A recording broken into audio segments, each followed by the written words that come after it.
So hey guys, আমি nail artist জনিতে জানি তোমাদের কাছে নতুনবার গত 2 বছর ধরে আমি এই জার্নিটাতে আছি, কোনোদিন শেয়ার করা হয়নি, তাই আজ থেকে নতুন করে নতুন ভিডিও তোমাদেরকে শেয়ার করব।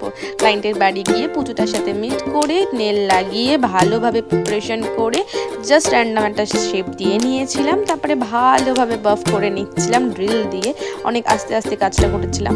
তারপরে প্রাইমার বেস কোট লাগিয়ে শুরু করলাম সেমি অ্যাক্রিলিক এক্সটেনশন, যেটাকে জেল প্লাস এক্সটেনশনও বলে। আমি খুব ভালো নেল পারি বা আমি খুব ভালো কাজ করি সেটা বলবো না, আমি এখনও শিখছি। তাই তোমাদের যদি কিছু জানার হয় বা আমার কাছ থেকে নেল আর্ট করানোর হয়, নিচে দেওয়া নাম্বারে অবশ্যই আমাকে কন্ট্যাক্ট করো। এতক্ষণে আমার জেল লাগিয়ে অ্যাসিটোন দিয়ে ক্লিয়ার করে আমি আবার বাফ করা শুরু করে দিয়েছিলাম। উনি নিউডের ওপর কিছু চেয়েছিলেন বা বেশি ডার্ক কিছু চাননি, তাই আমি একটা বেস কালার দিয়ে, হালকা পিঙ্কিশ বেস কালার দিয়ে রেড দিয়ে ওনাকে ডিজাইন করে দিয়েছিলাম। জানিও কেমন হয়েছে। দেখা হচ্ছে নেক্সট ভিডিও।